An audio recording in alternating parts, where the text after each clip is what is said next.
Hello once more, it's me, Will Ross, and before we get into this tap-in podcast episode, I'd like to talk a little bit about our sponsor, the Gallery Lucid.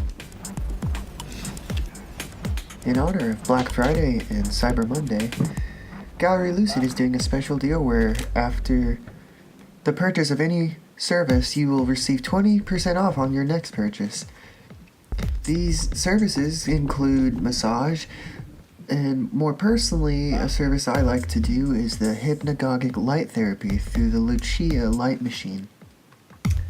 It's basically a portal into one's own pineal gland through strobing a specially tuned light bulb into your eyes when you're relaxing within a safe environment at the gallery.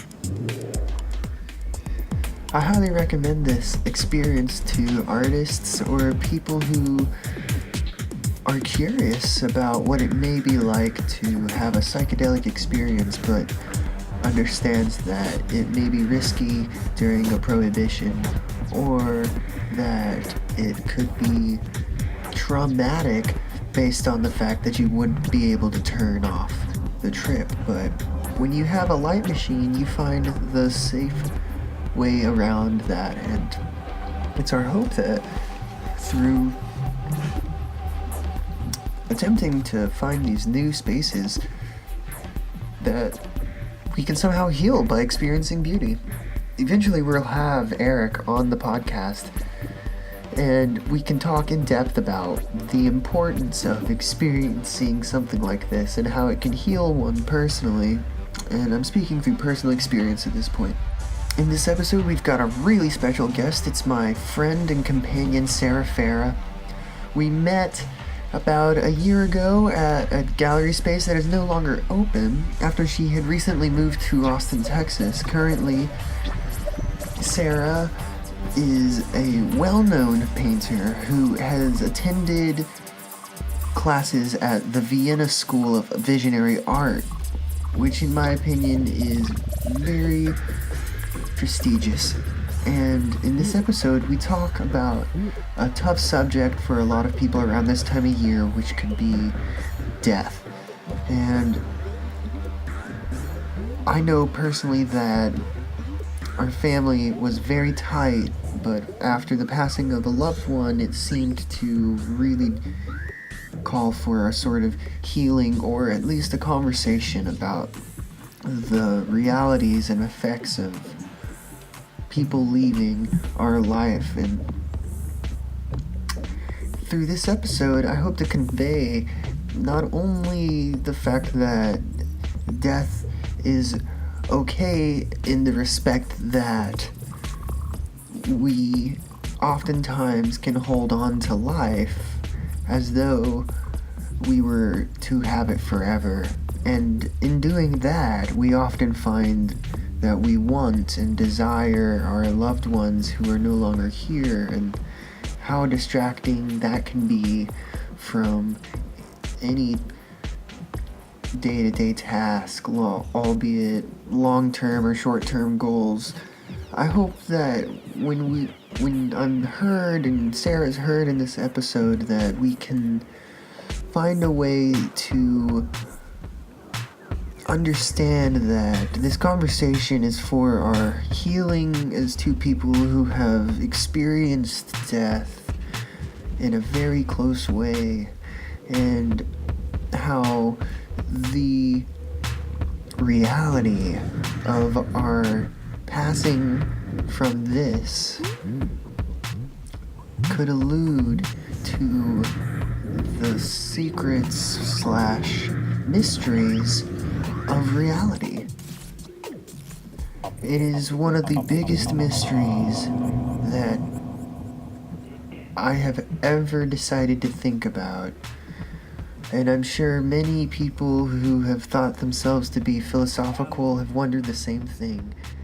Thank you so much for listening, and I hope that this episode can serve as an inspiring, pivotal point for people who might have the feeling of loss when it comes to a loved one who has passed, and by no means am I saying that anybody listening should let go of that feeling of loss, because it is that feeling that makes you just as close to them as ever before.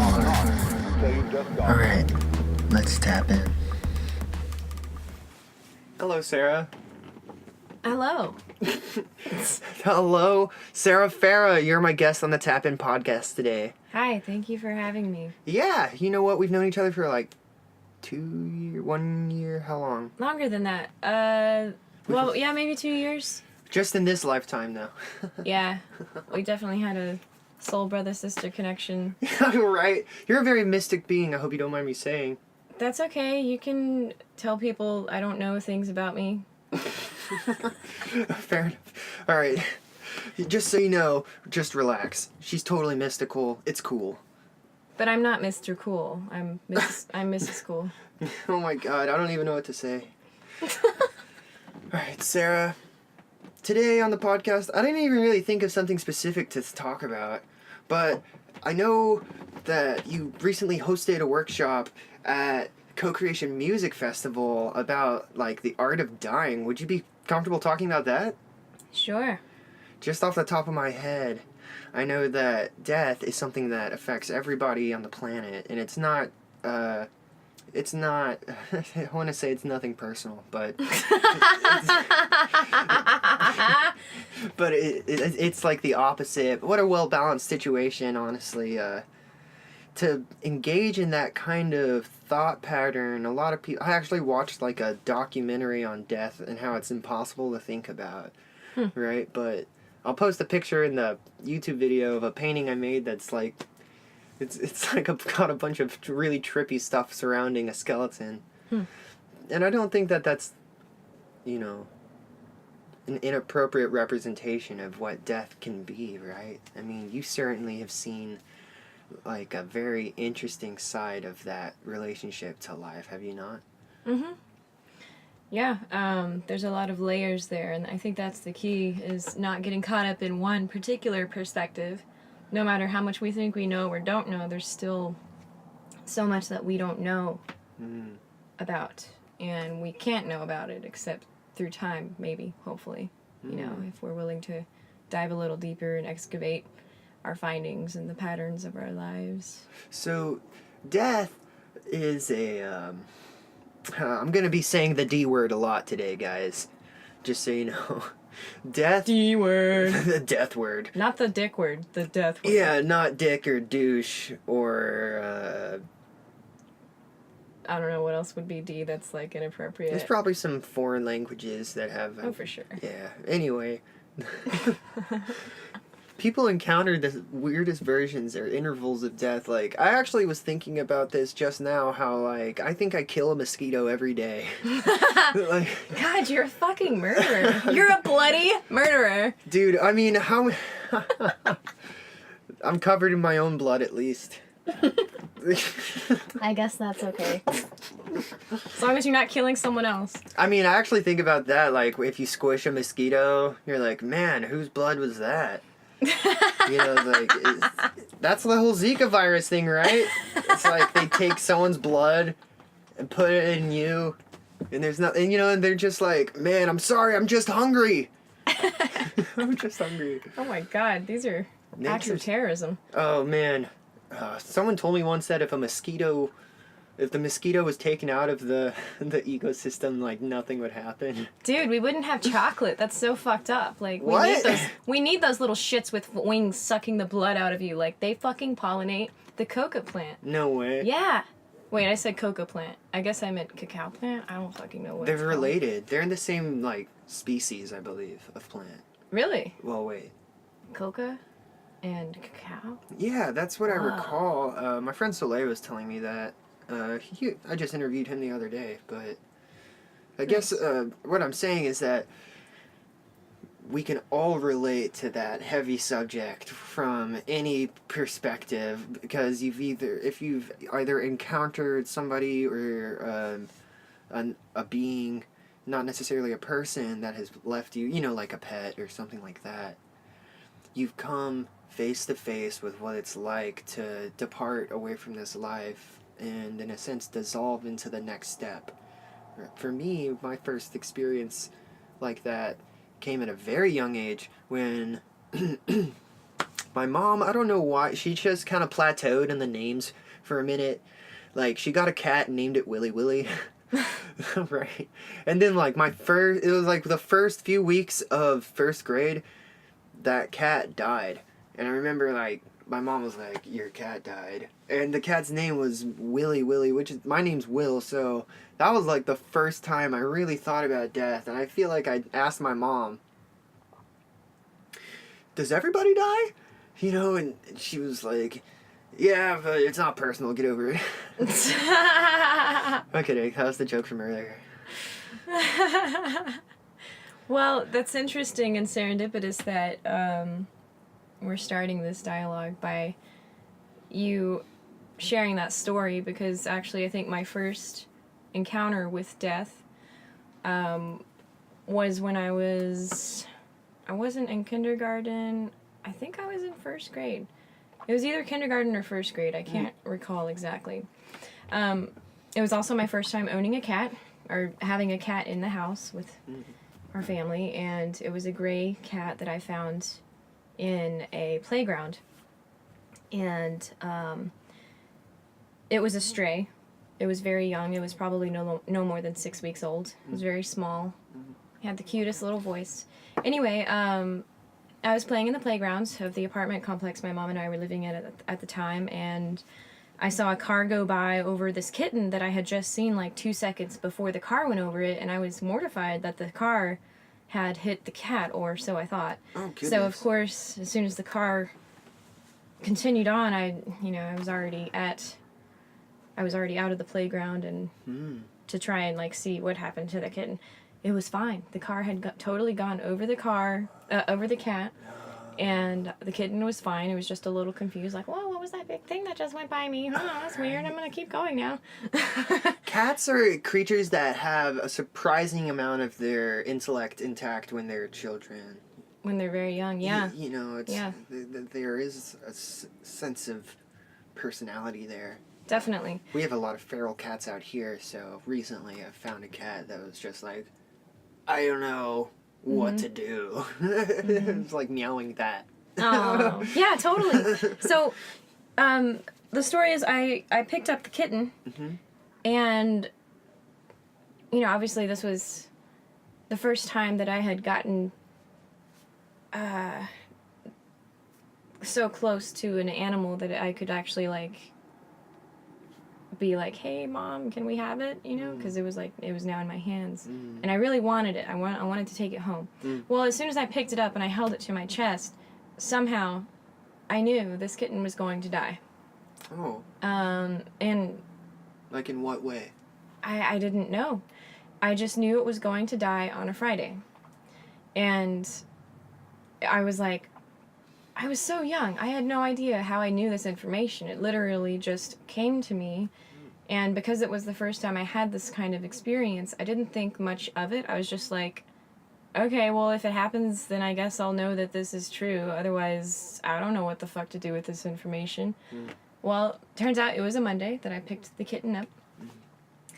And then it died the following Friday. It choked on a piece of cat food that was meant for big cats only. Oh my goodness. And we didn't know. Those kinds of synchronicities, they can be explained as coincidence, but that kind of connection with nature, it's not uncommon for things like that to manifest around the epicenter of the happening that is, passing away. And I think that the circumstances like you just explained are more or less flags for the fact that something does happen at that point. And it's not just like a disappearing, but it is a sort of transference of energy of sorts. We're talking about the law of physics that energy can neither be created or destroyed. And so, where does the energy go when you die? a lot of it, it's like literally your body will not retain its heat. It'll pick up the heat of its environment if it's left alone, right? Mm-hmm. What I've come to understand in the context of soul and the nature of existence or reality or whatever you want to call this magnificent infinite container through which we exist within, for a time anyway, is that time is an ocean. And it is not linear. It's infinite, but it's a bubble. And time all happens simultaneously, but we can't experience that when we are within time. When we are within time, we have to cruise through it in a linear manner, simply because our spaceship, our meat jacket, our human body, and this three-dimensional world we live in is a linear world, or at least this side of the world is a linear world. As in, like, it starts and finishes. Right, okay. Right. Sort of like a music track. It has a beginning, it has a middle, it has an end. It has emotional build-up, it has the, all the valleys and tops of the mountains and whatnot. Yeah. Crescendos and things. Yeah, the peaks and valleys, which would mean nothing if you're experiencing them all at once. It would just sound like a bunch of fucking noise, Yeah, I was thinking about that. Victor Wooten has a theory that, like, all music that was ever played is always playing still. Absolutely. And so, to think that if you were, like a psychic person, you would hear all of that at the same time, and how, like, that could just be so overwhelming. It might be too much to have experienced everything in that capacity. Yeah, it's very useful to experience things in a linear process. Otherwise, you wouldn't be able to function. If you couldn't put a cap on it. I like to think of life force energy as infinite in its power, infinite in its possibilities, infinite in its realities, but that it's inherently, like, unusable unless it is contained within a vessel.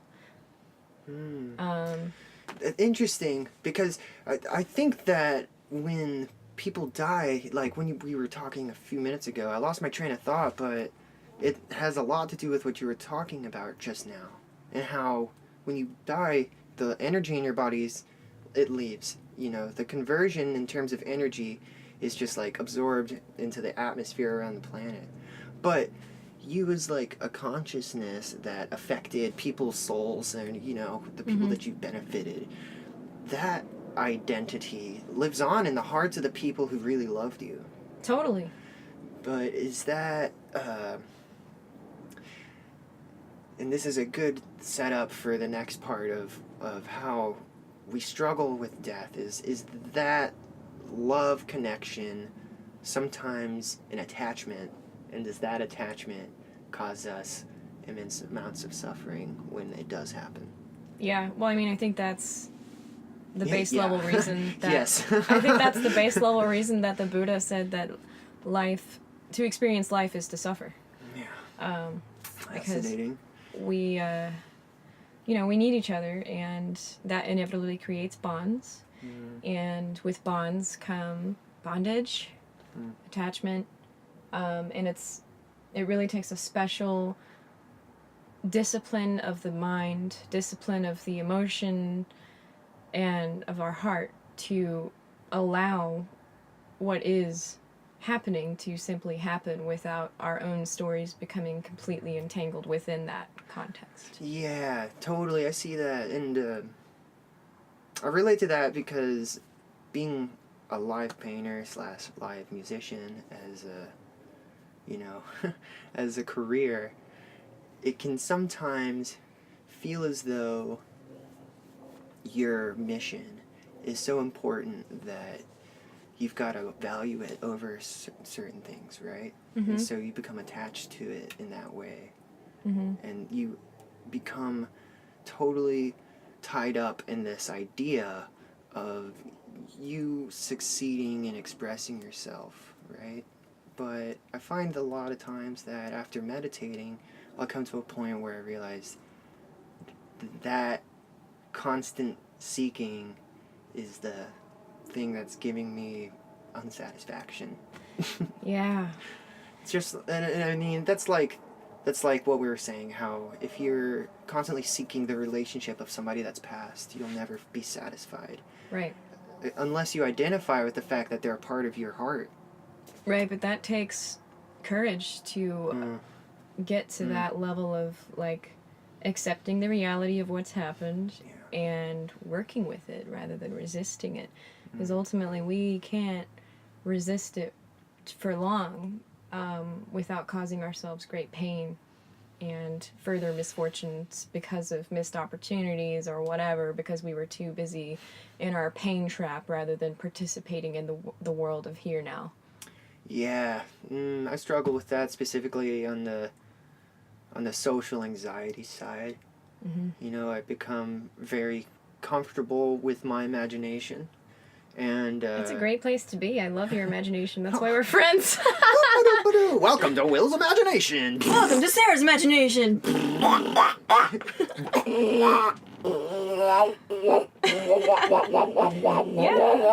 it's a great place to hang out. Right, dude. We should get funded by Meow Wolf. We should get funding from Meow Wolf and just make Will and Sarah's imagination space. And it's just a clear white room that's totally disinfected. And everybody's sanitized. And we just sit and no one talks. And like That sounds like a and we just stale go in, temple. we just go in our imaginations. We just set up so there's nowhere else to go. And like if you don't go in your imagination, you're bored and you want your money back. But wait, there's more. If you act now, I'll give you 4 free ideas. Right? It's so funny. Goodness gracious. And you know, honestly, I really think that the reason people suffer so much, especially when it comes to dealing with the reality of the loss of another, it doesn't matter what vessel they took, connection is connection, whether it's with an animal or a human, or even it could be the death of something more abstract, like the death of a career, the death of your former living situation, which you love so much, but for some reason it's time to move on. Yeah, I really liked it. You were talking about this at the workshop, how there's not just one death. There's all kinds. So many kinds. There's so many kinds. We are constantly dealing with the things that we will inevitably have to deal with, just in microcosmic ways. You know what I mean? And it's all tools. It's all a matter of perspective. Yeah. So what I was getting at was, I think imagination is really a key component to, like, basically beginning to discover what the world is, what our place in it is, what the nature of a human lifetime is, with totally. it beginning and ending, and and sort of finding our own reason for what the reason is. Yeah. What the fuck kind of life is it if you don't understand why you're getting out of bed? Totally. I mean, ultimately, that's why people set goals. Yeah. That's why people have jobs. That's why, going back to what you were saying earlier about being an artist, being a musician and a painter,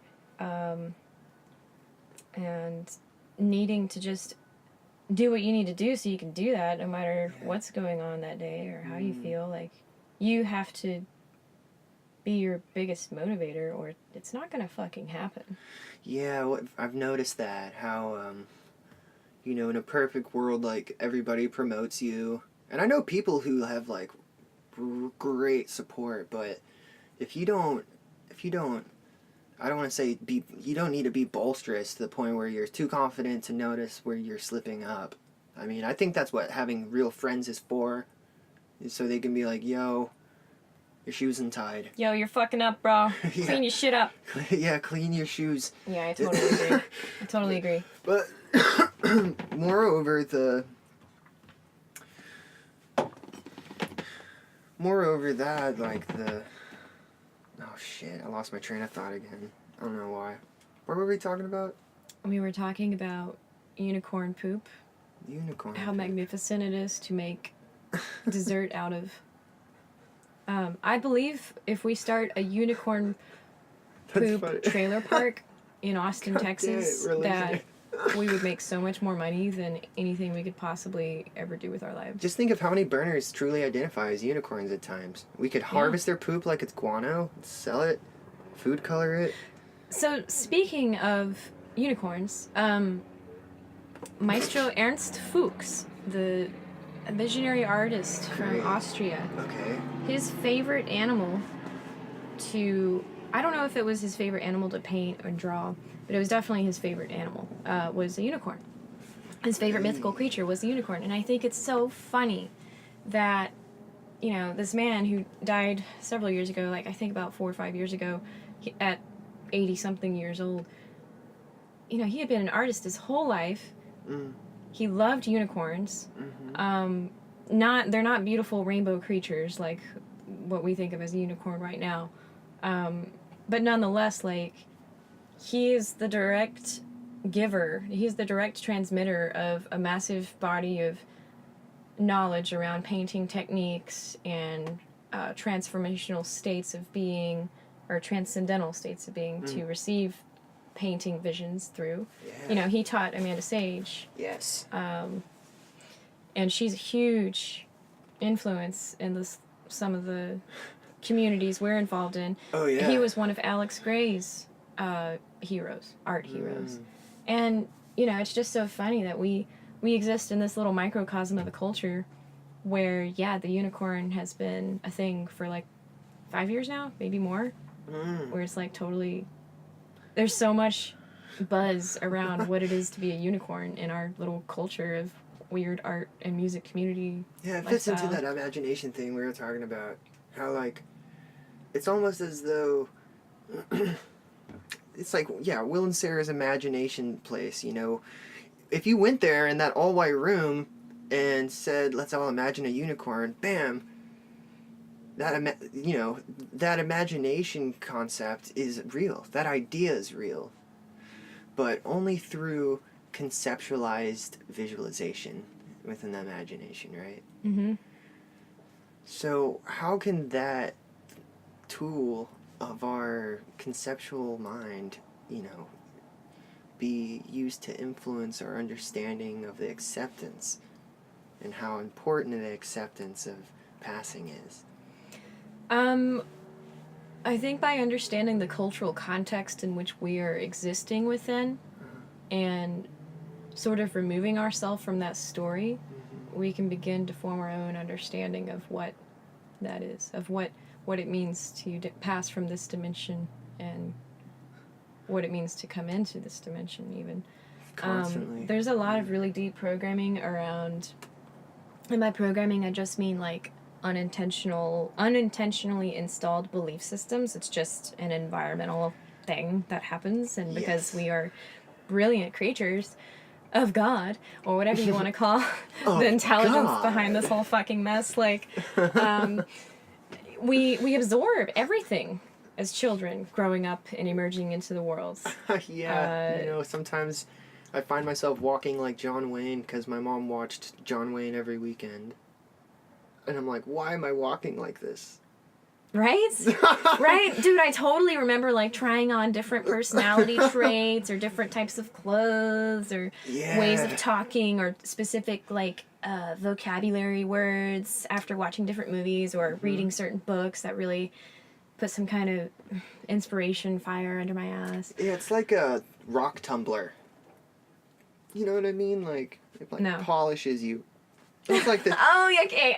It's like that child's toy thing where you just grab any rock and then you throw some stuff in there and it tumbles it and polishes the shit out of the rock. So now it's like, instead of just being like this ugly brown thing, it's like this beautiful purple mineral.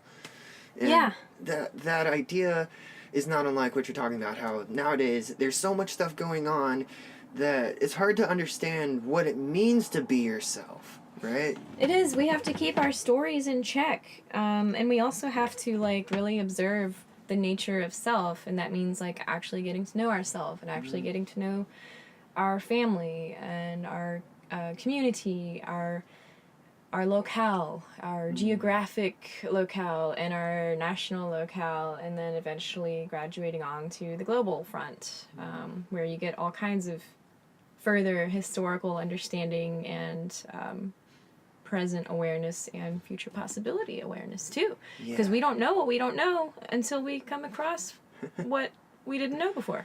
Dude, yeah, that's what Jason said not too long ago.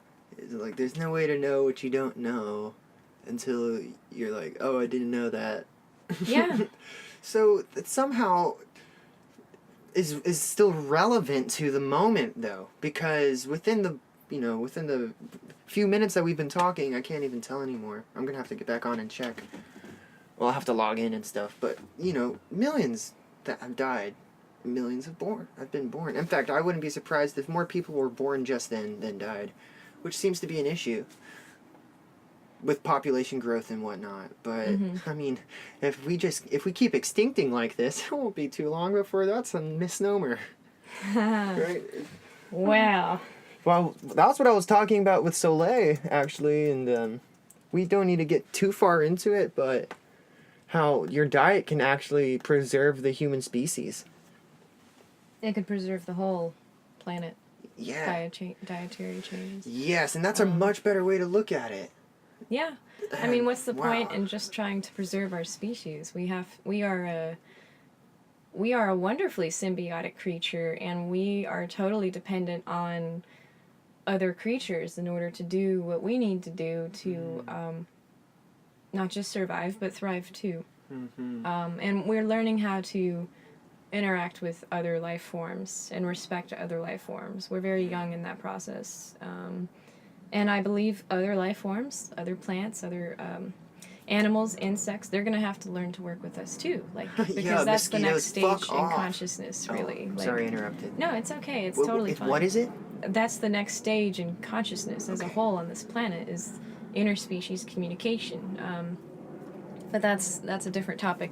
And I've got lots of stories involving telepathy with animals and other beings. I mean, sure, yeah, let's talk about that. What was the last time you talked to an animal telepathically?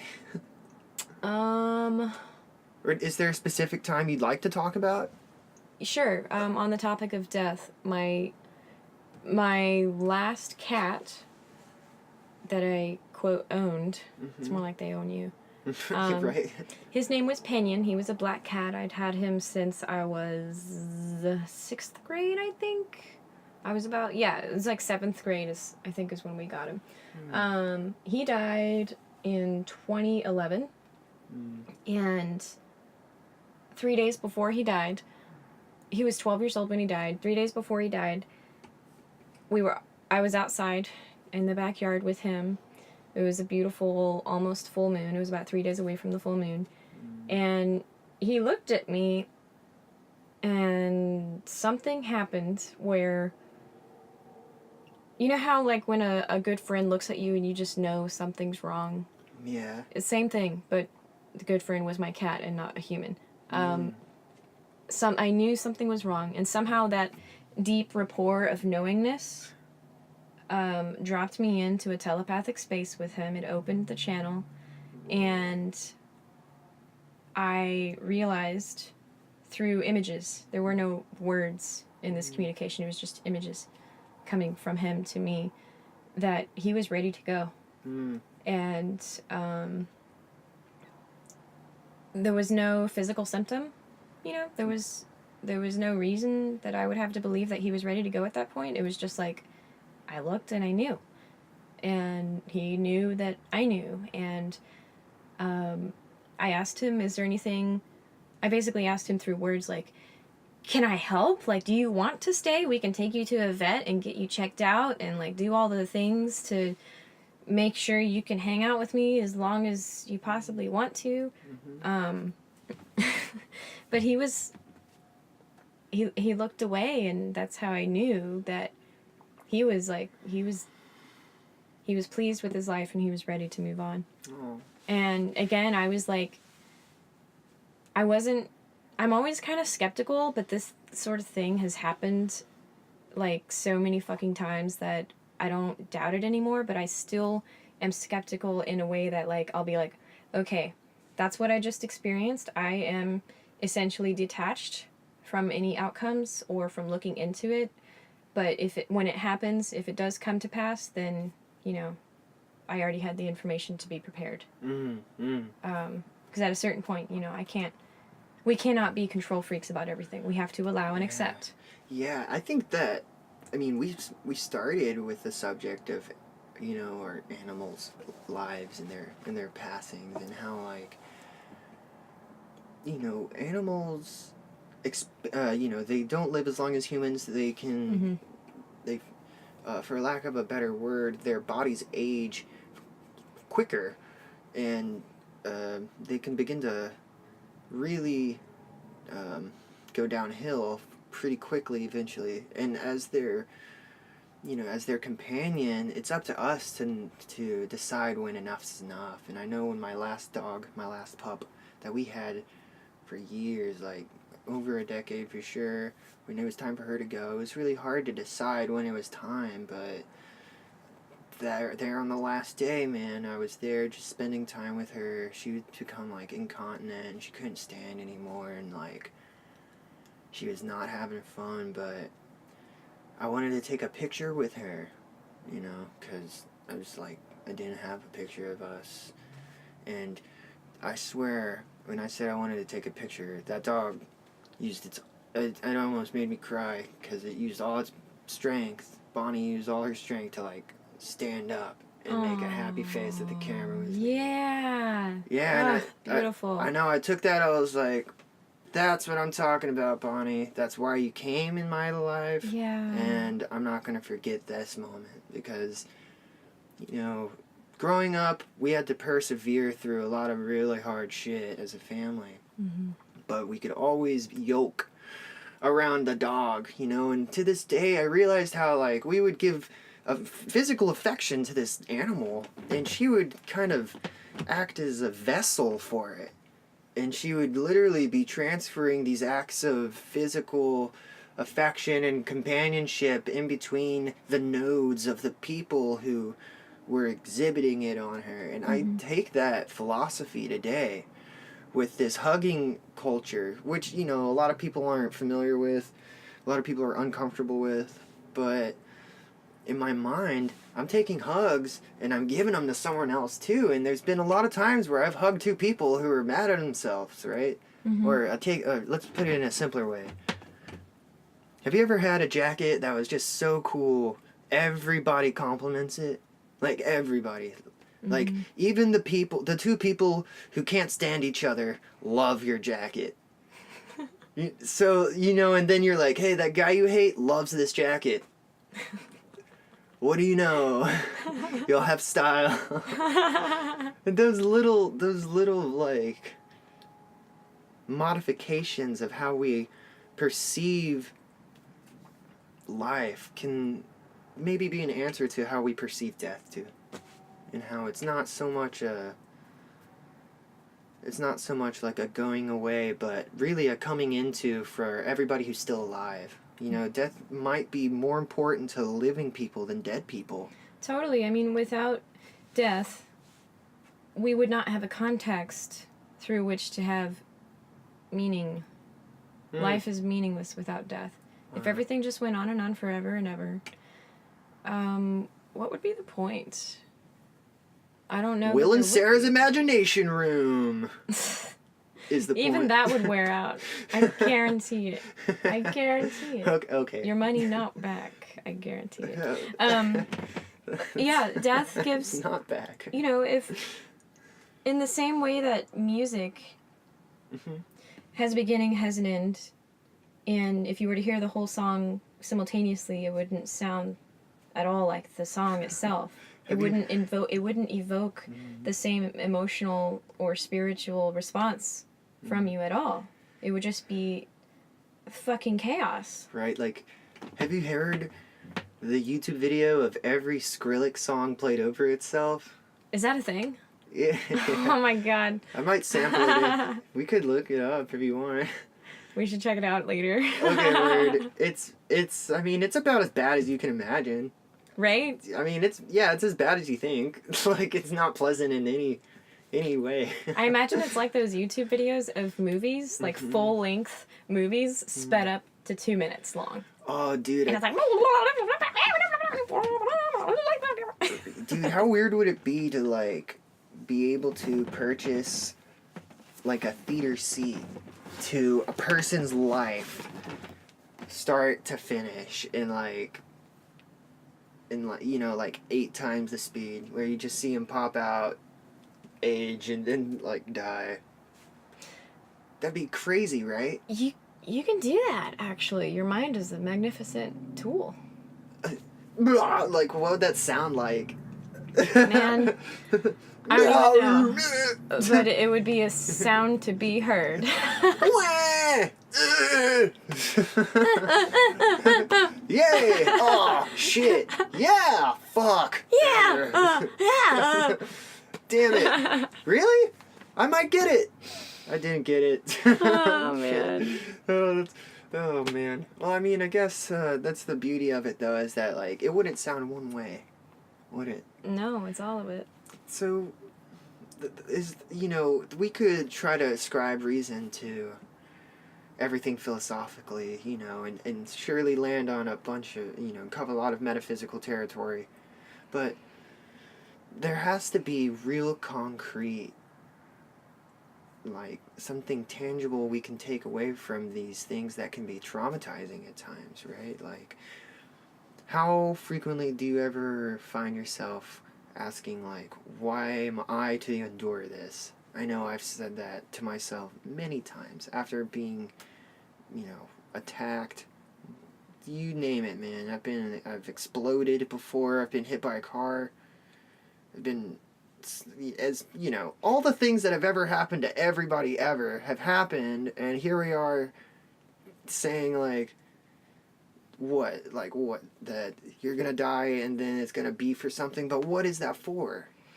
And how can do we have to make it? Do we have to... Well, here's the thing. I'll let you in on a little secret, but the thing is, a lot of people charge a lot of money for this secret. It's all made up. What? Everything. It's all made up. This is a dream. You are dreaming. We are dreaming. And those people who are awake are simply the ones who are self-aware. So what is the self? How do you make tangible the intangible? The self is like one of the most constantly changing things ever. It's not stationary. No, it's always becoming. Even if it's suspended because of trauma, which is what trauma does, it like literally locks your energy into a specific point in time where a part of you is perpetually recycling that experience literally like a broken tape that won't stop skipping on the same beat, or that keeps repeating over and over. You know what I'm talking about? Like vinyl, like you get through part of the song, but oh wait, it just jumped back. And then like it just keeps happening and people don't even realize that's what's happening. Even talking about it though is in times not enough to illuminate how a trauma can be affecting your life or a loved one's life. Like, all too often we bring up trauma because typically trauma can grow to a point where it's like festered and it begins to affect your relationships, right? And then at that point, people who are being affected by you, and because you lash out in trauma or against the trauma, they say, you're hurting my feelings, and then that doesn't contour the decision making at all. You're still in some regards a victim of not understanding how your trauma is affecting people around you. That's very well put. Yes. Oh, wow. So how do we know if we're being a victim? How do we know what we are not allowing ourselves to know? because we're too caught up in our stories. We have to disassociate from our stories. We have to jump beyond the linear process of our individuality and jump to a higher harmonic, a higher state of being, a higher state of mind from which we can literally zoom out of our linear life sequence and see a bigger picture perspective of what the fuck's going on. Yeah, and in doing so, the zooming out would certainly, it's not just by a magnitude of lines. It's not like you suddenly see 10 lines. It's like you're going up in terms of a dimension as well. Yeah. Like you're seeing this consciousness as rather than a line, it's a plane. It's like a giant field of consciousness that is more, it's more like Einstein's relativity thing, because the more aware you are, you can actually become like denser within that thing and affect your reality instead of you can affect your reality instead of being affected by it constantly. And that kind of creativity is what people think magic's all about, right?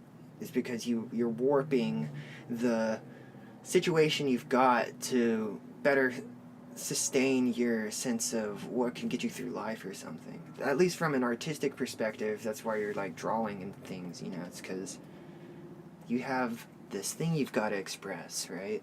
It's the other side, it's this imagination that's like, it's like, I think it's interesting that people identify the pineal gland as being like an oval, right?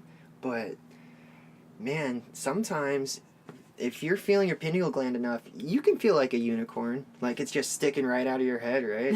I wouldn't be surprised if Ernst at any point was just so high he felt like he was protruding because his third eye was like just growing out like a beetle's horn or something. Yeah. Yeah, I mean, especially an artist of that caliber who can so vividly summon into the material realm what his mind's eye was seeing with such ease and efficacy. I mean, the man was fucking prolific. And I know. Literally, I think he's the most detailed illustrator that I've ever seen the work of. Do you think he ever, like, just kind of sat back and, like, laughed at how he could literally make anything into a painting? I have no idea. You know, like Frank Zappa would frequently tell people, well, it would be frequently said around Frank Zappa not to, like, piss him off, or he'll put you in a song. Oh, really? Yeah, so, I did like, not know that. so, That's like, fun. you're, like, piss off Ernst Fuchs, and he puts you as, like, he just, like, puts you as, like, I don't know how he would embarrass you in a painting, or, like, make a painting of you in, like, like, like you as being a hangman or something, or like you in like the barracks getting lettuce thrown at you or something like that. It'd be so funny. You know, I've thought about that before, how like my mom, she recently got she was asked to leave her job, and like her boss wasn't like, they just totally mistreated her, and you know, didn't value her at all. And I joked to her that I would make a painting of like of like Satan raping her boss. Oh, God. I know, and like... I mean, oh, Satan. I mean, she felt so bad, it made her feel better, but I know I could never do that. Like, the powers of an artist to put images into this world are... Yeah. It's a responsibility like Spider-Man, and the potential to abuse it is out there. But that's when you get heroes like Banksy. Oh, you mean that guy from Massive Attack? What? He's in Massive Attack? I don't know. It's a current speculation. It's been a speculation for a hot minute. Really? I didn't know that. Yeah. There's this, basically one of the dudes who co-created drum and bass from England, Goldie. He is still fucking slaying beats, and he slipped the name of Banksy when he was being interviewed. Oops. And he accidentally gave the first name of Banksy. So we don't know. Well, we don't know, right? We don't know if like he was just fucking around. We don't know what we don't know. Because at that point it was already low-key speculated that maybe Banksy was in Massive Attack, but then that thing happened, and then it was like, cat's out of the bag, maybe. Maybe. Nothing official has been announced yet, but there's definitely a lot of parallels that are very uncanny. Oh my gosh. But anyway, yeah, I think part of the job of the artist is to work out the self. And it's like we can't help but work out the self. We are like totally, utterly, hopelessly compelled to work unto that end. Whereas someone who's not an artist by their nature, they're working out the collective self. They're working out the family self, the like family karmas, the society karmas that they inherited growing up and are participating in the world through. But artists are usually stereotypically and rightfully so identified as being like loners. Yeah. Because we need a lot of time alone to bring forth the things that are calling us. That's encouraging to hear. Yeah. It really is. It's a stereotype, but to think of it as a bad thing is a judgment, you know? Yes. Everything in moderation. What works for one artist may not work for another, but I guarantee you most of them are spending a lot of their time alone or sharing a studio with someone while working on whatever it is they're working on. Yeah, and that's just like technique, you know, like everybody has a different technique, right? Totally. And you would never say one technique is better than the other. Fuck no, it's dude. It's just different. It's just different, just like there's so many different sounds of music, and that's what defines a genre, is what types of sounds they use, and the BPM, and the type of singing, or whatever. You know, I've heard some really funny conversations, some heated conversations over genre and BPM. Well, I know more than you do, so I'm gonna turn up the fire even hotter. Fire even hotter? It's like DJs getting on, saying like, if y'all thought that BPM was heat, wait till you hear this BPM. Yeah, well, have you seen that meme with 5 levels of music listening experience? No. Oh wait, is it like showing like different evolutionary stages of humans listening to music? It's like, okay, there's easy. Easy? There's like beginner. It's just like the levels of a game. There's like beginner, easy, intermediate, moderate, expert. Expert. Well, for this one, the expert, for the meme, the expert level of music listening is called Psytrance. Psytrance. Psytrance. Dude, Psytrance is awesome. You love Psytrance. I love Psytrance. Dude, you're one of the first real Psytrance enthusiasts I've had on the podcast. Uh-oh. So how would you explain Psytrance? Death on the dance floor. Oh my god. Seriously, like... Oh, alright. Well, say no more. That's alright. No. You're not going to die because your heart's beating so fast. Next time on the Tap-In Podcast, we talk less about anything than ever and go on more random tangents than you can handle. Well, you have to when talking about death, because people have to get out of their heads with their stories, because really, I mean, that's what's the problem with people when it comes to death. They've got too much fucking garbage in their head, floating around, owning their asses, like they are a total fucking bitch to their own thoughts. They are a slave to their own thoughts. A good chunk of which aren't even their own thoughts. They've simply been accumulated by process of absorption in the environments that they've spent time in. Yeah. And that's very interesting. You know, they don't really get to have a personal experience with what is death? What does it mean to die?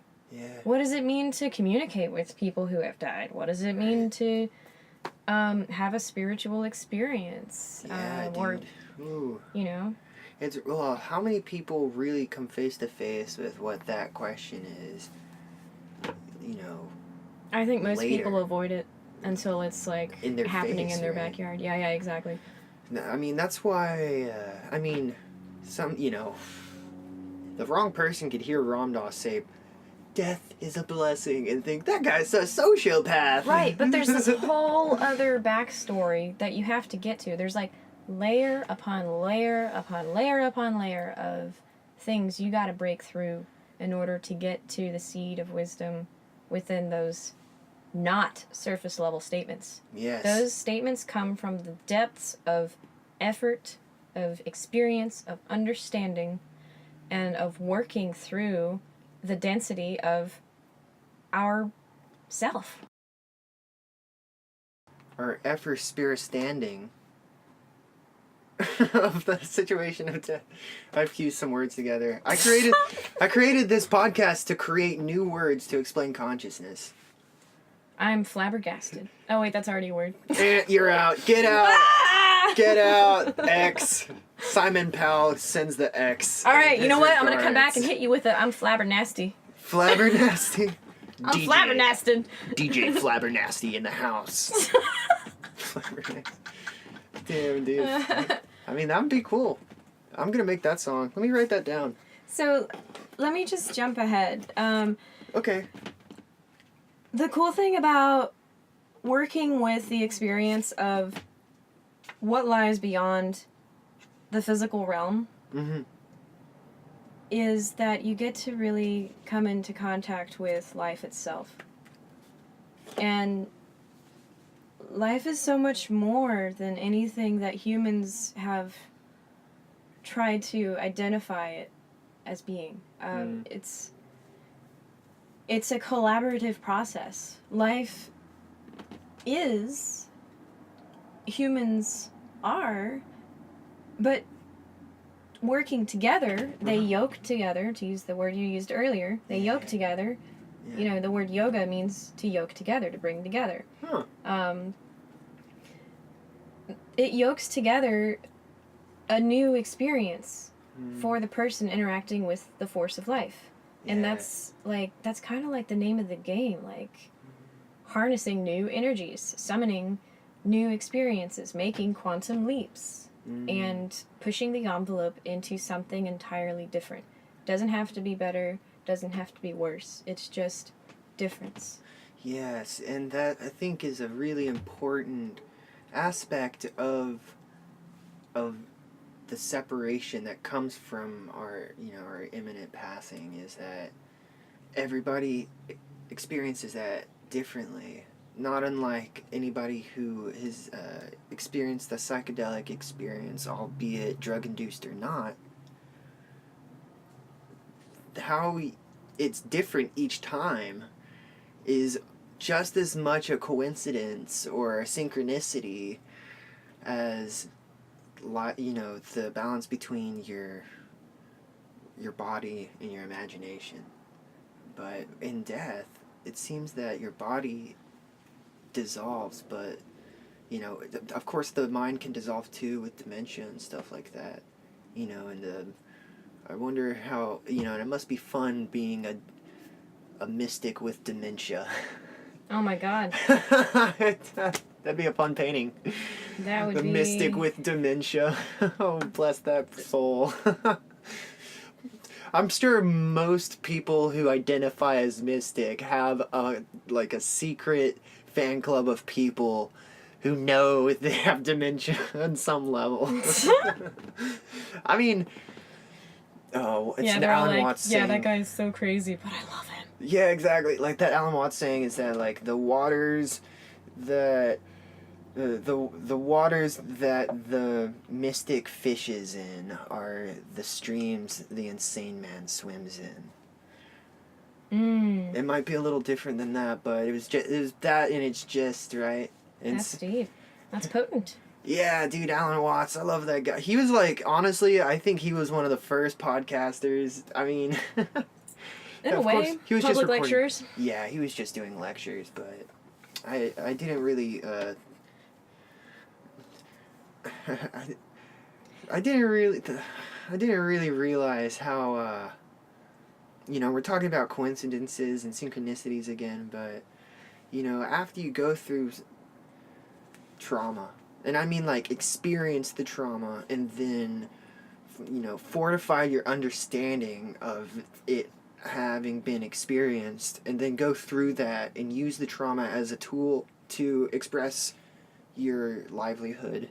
When you go to that extent, people start sounding less and less crazy who talk about things like death. And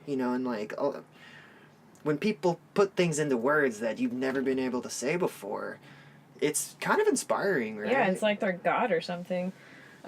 Well, my very Christian aunt said that's the ideal of godliness, and it's a very important lesson that can be derived from Jesus Christ, is that the potential for, godliness in human form is there. And it's a story that people say you should manifest in church and stuff like that.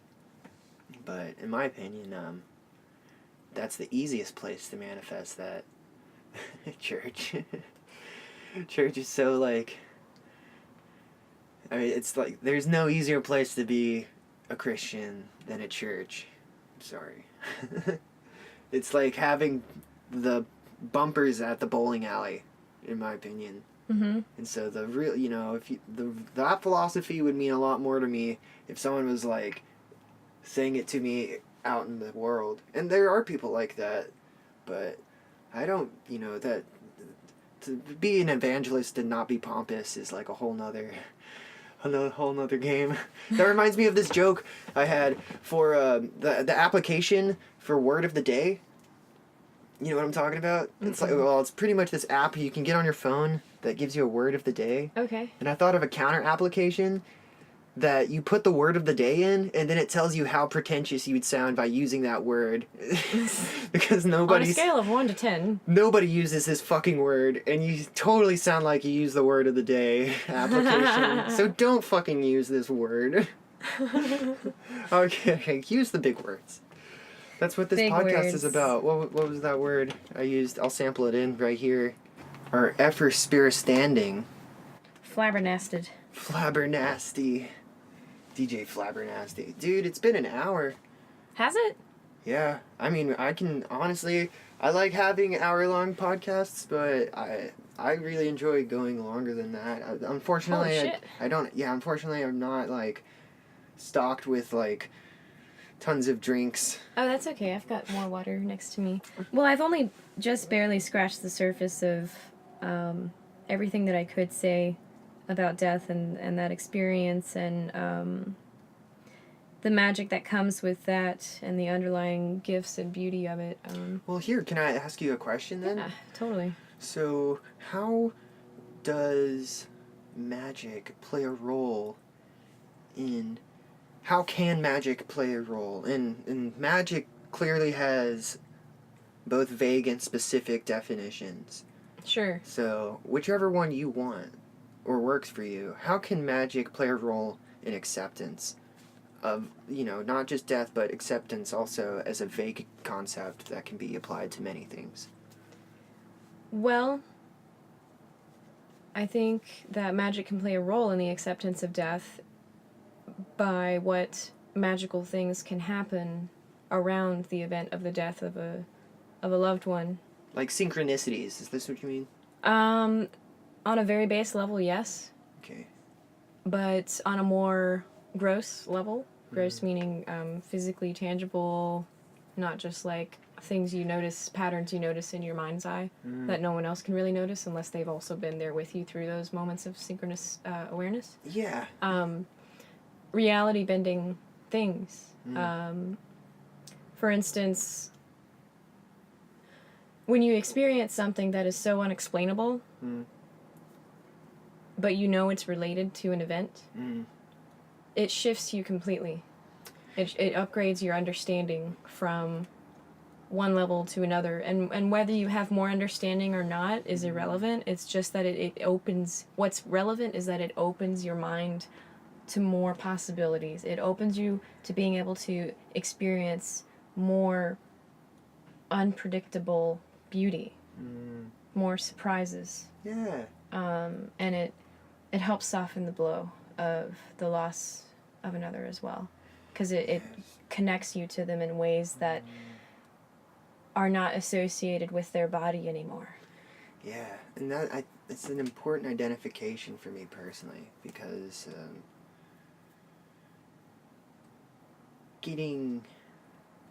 becoming exhausted is a symptom of being tied up in the identification of your experience, right? And so, in a sense, here, a good example. We've talked about it in the past. Alex and Allison Gray, they're like inexhaustible fires, man. Like, Yeah. they have what seems to be a mystic level of energy. And a lot of people do that really know who they are and understand their place in the world. They are Yeah. literally operating on, I call it God force.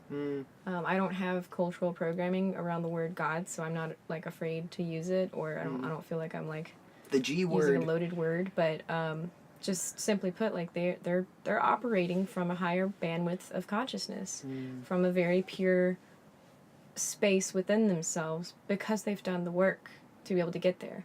The things that exhaust us are our own interpretations of our experience. Yeah, definitely my stress is what exhausts me more than anything. Totally. Like, I find that I like when I'm praying to, Mother Nature, or, the synchronicity fairies, to just like, please give me a chance to like do what I know I can do. Like, please. I'm like, no stress. I'm just like, normally just in my living room playing music alone, saying like, I'm getting ready to go play music for people, but I'm not stressed out at all. But it's when I get stressed out about me, or about anything. When I get stressed out about anything, that's what I'm sick of. And that's what I want to escape. I want to escape the stress and fix that rather than, improve, like, my living situation, for example. Which is, of course, I don't want to be here forever, but, I mean, as you said, like, moving around too much can be stressful, right? Absolutely. So, this is this is juicy, because we're talking about identifying with God's self or spirit as another way to explain this God power. But how can you identify to something you haven't experienced? And that's like the whole weird thing about death, right? Is like, it's hard to identify with it because it's so mysterious. It's like the mystery, right? Yeah, totally. It's the final frontier. And it's okay to not be able to identify with something. That's part of why we come here, is to experience the unknown in all its wonderful mystery. But we have to give ourselves the due diligence and practice our intelligence by keeping an open mind, so that we can be conscious and be present when we are in the midst of a mystical experience. Otherwise, what happens is the tidal waves of our belief systems overwhelm us, and then we get clouded in our own perception of what's happening rather than the raw experience of what's happening. And so, I mean, what I'm hearing is that there's a high chance that death might be like a mystical experience. I see where you're going there with this. might be a chance that something really, really, really mystical happens when you die. Totally. And I'm gonna just take the chance and say that it does happen, and even if it's not on the other side of it, like on the, what some people might think is traumatic, which it's not. Dying is totally safe. In fact, is a mystical experience from our side of the sandwich, or something. I don't know. Our side meaning the side of life that's still within a linear vessel that's still yet to die. Yeah, like for that much, it's true, because, I mean, we just talked for an hour and change about death, and it was definitely like surfing through a channel of. It was definitely like surfing down a tube of like the universe. Yeah. And hopefully, hopefully I won't die in a way to where anything I said today would be like totally like unproven or something, but I would hope that anybody listening to this can surf with us through the shredding gnar of life. Shredding gnar. Yeah. as our loved ones shred the infinite, you know, it's like, life is the gnar. It is, dude. It is. Like, that's why people love the band Tool, because it's like, it's so driving. I was listening to it yesterday, and it was just, there's so much energy in it. I was like... What were you listening to exactly? The Salival album. Oh, that's the a live great one. album. Yeah. Kara had never heard it, and... Oh, man, that's a great one. I I love the version of Third Eye on that live album.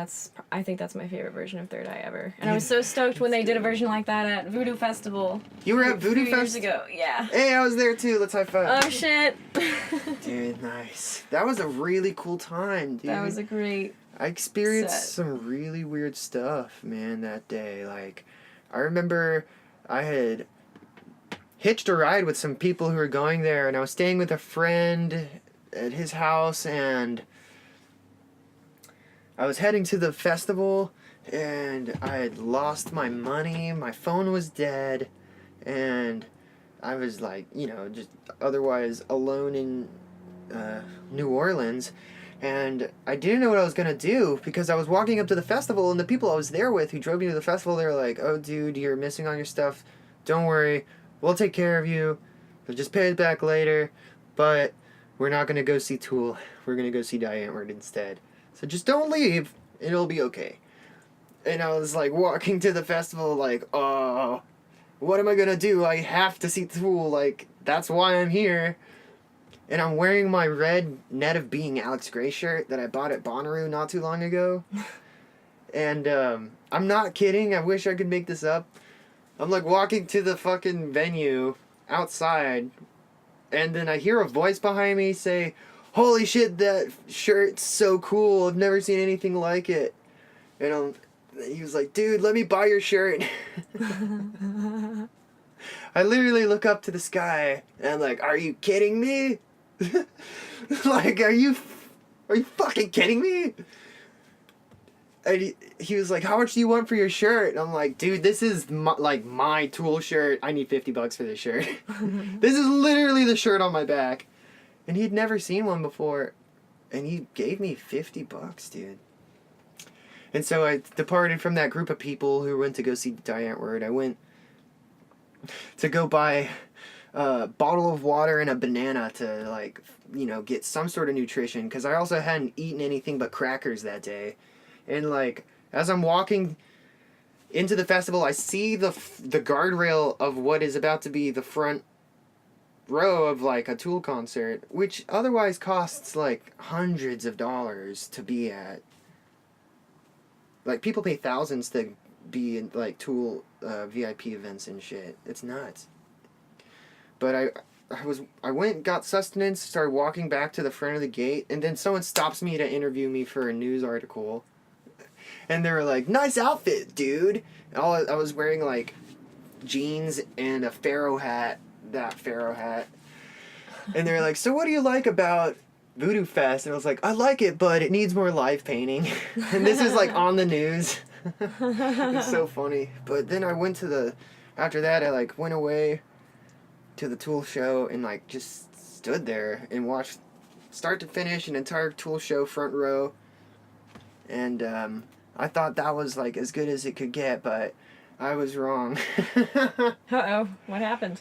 Oh man, it gets better. Yeah. Like, yeah, dude. I mean, I thought that was about as close to that band as I could get, but Did Saturn come back around and lift you up again? Like twice. Twice. Actually, like 2 weeks after that, I was at COSM doing that Maynard James Keenan workshop with Alex and Allison Gray. Right after the election, the 2016 election, which was a whole nother weird thing. Like, to be at the Chapel of Sacred Mirrors during the election was like...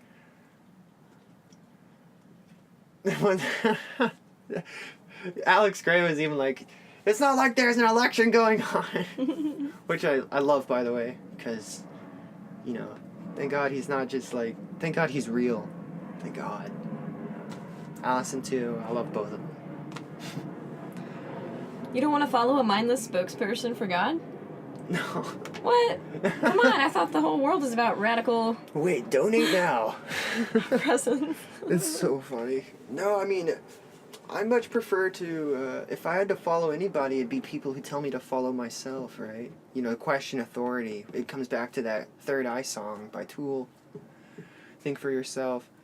That entire intro and that version of the song is like, it's more drawn out than the album version. And it says that, you know, society is informing us on how to live our life, and that a lot of the linguistic structures that we use to piece and fit our personalities together, you know, our identities are mostly comprised of the opinions of our families, and then the college you went to, you know, the developmental stages of your life. If you were exposed to certain schools of thought, you're more than likely going to think in a way that's more privy towards those ways, right?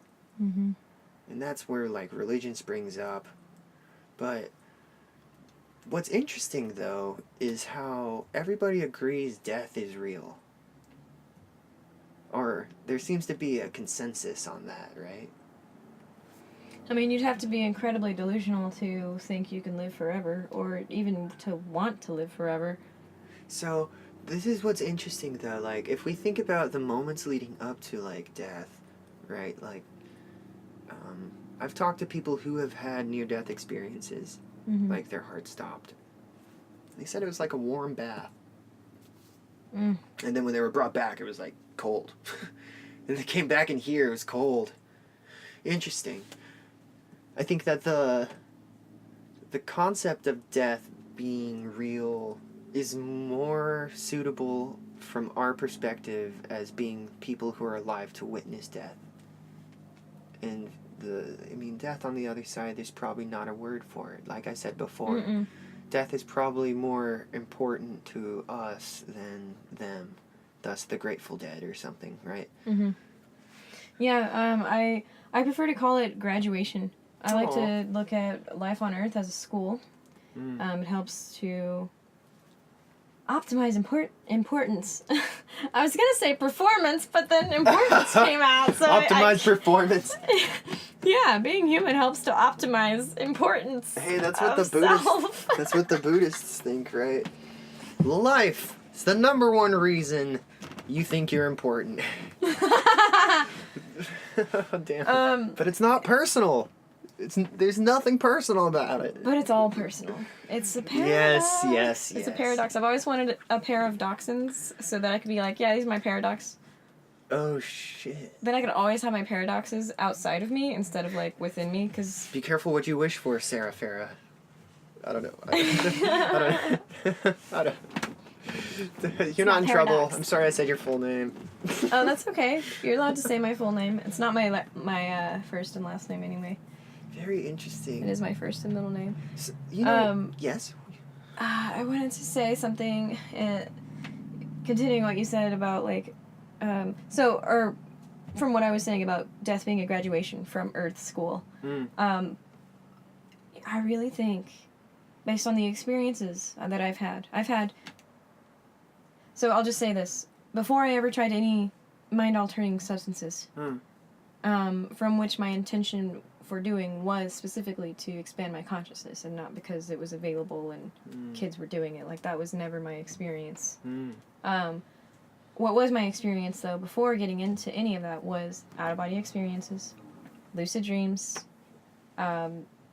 telepathic moments with friends, parents, events, like noticing whatever was in my head soon also being in the reality, the physical world that I was in, whether it was like a split second later or a minute later or a few hours later. And this was before I was on the internet. Like, this is all from when I was very, very, very young kid, before puberty. So, you know, having all of these weird experiences that I was intrigued by, that I seemed to find no one else to be able to relate with about it except my own mom. And then occasionally some other friends would be like, well, actually, I do remember one time such and such happened, you know? But, like, I was, like, the only kid that I knew of growing up that was, like, it was a personal mission to understand more of what that is, what it's capable of, what it's trying to tell me, if anything. And by it, I'm referring to the psychic phenomenon on a very base level of describing it with words like psychic phenomenon. Yeah, those are those situations happen in and around psychedelic experiences for sure. Totally, especially when you're with groups. Like, Yeah. honestly, one of my favorite experiences with LSD was with a group of people, and we were, of course, at a festival. This particular group of people I was with had great chemistry, and our rapport was so deep that at some point we realized the ideas and conversations we were having were not happening with our mouths.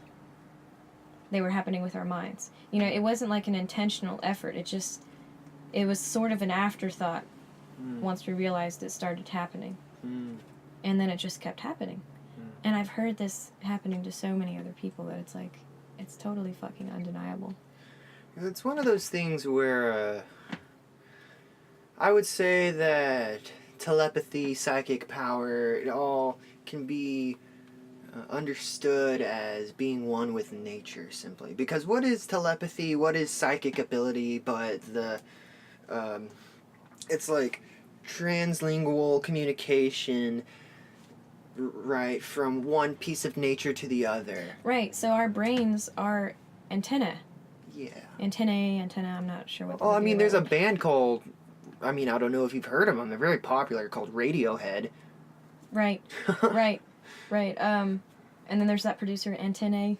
I'm not sure if there's a relation there. That sounds like Forrest Gump saying Aunt Jenny. Aunt Jenny. Or, I mean, I know it's good. not, I know she's not his aunt. I don't know. Jenny. Yeah, there you go. I love you, Jenny. Try. Oh man, I lost my train of thought. Oh, it's okay. We're nodes in telepathy. So yeah, our brains are receivers. Just like how a radio is a receiver, and then you rotate the dial, or at least you used to. Now it's like all digital buttons and shit. Right. I'm still used to the old school radio. And now it's all Spotify and Pandora. But yeah, you like rotate your dial to the specific AM frequency or FM frequency of the station that you're trying to tune into. And you know when you hop on that frequency, you're going to get a certain information coming back into your receiver.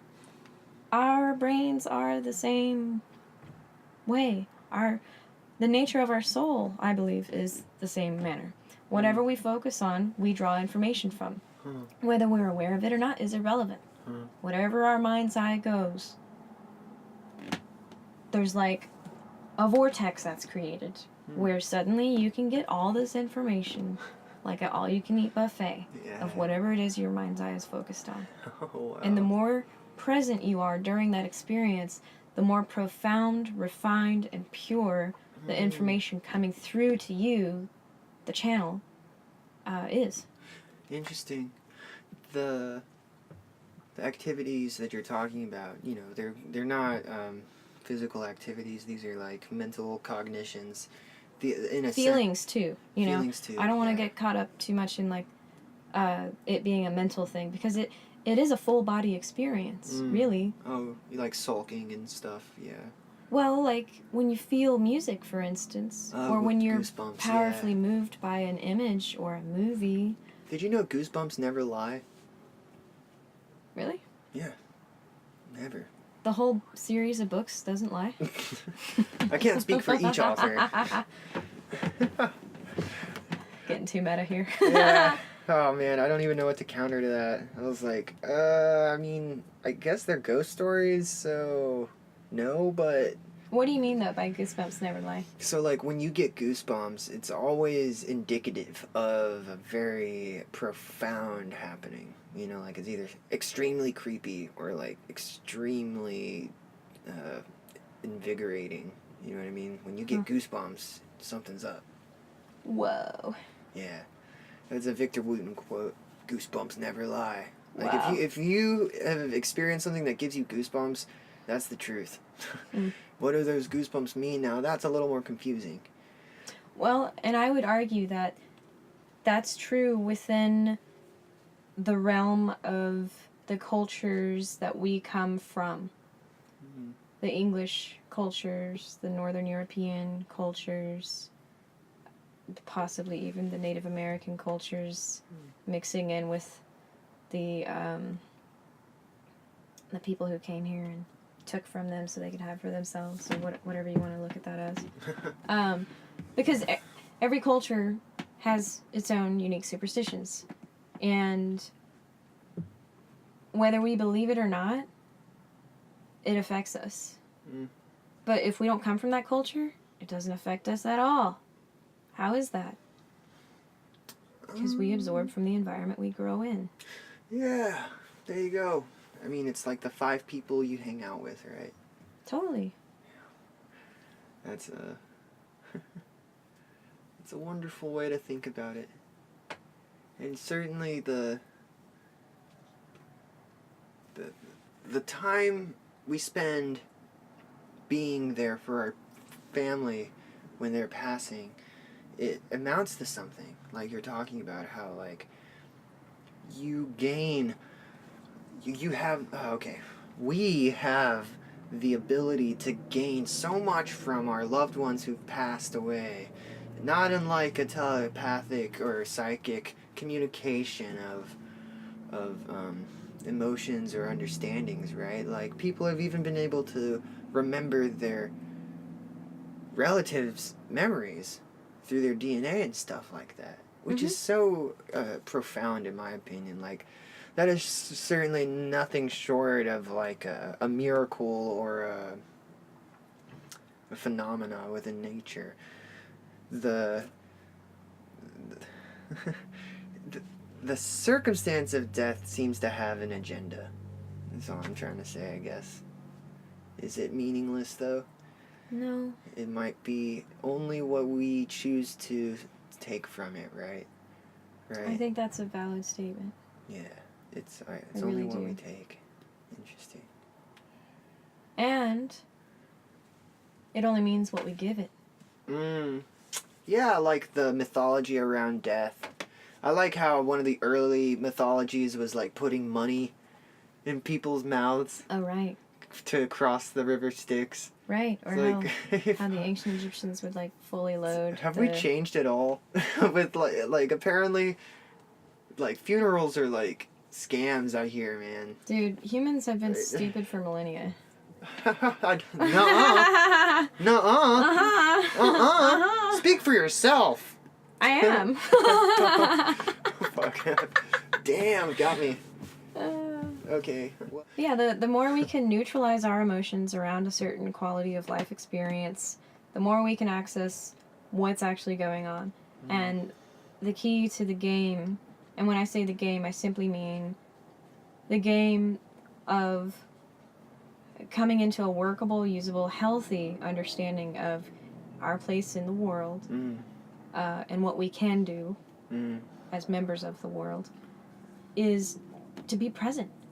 And we can't be present if our thoughts, our emotions, our stories from the past, our personal history, or our fears, anxieties, traumas are owning us. We have to clear the slate.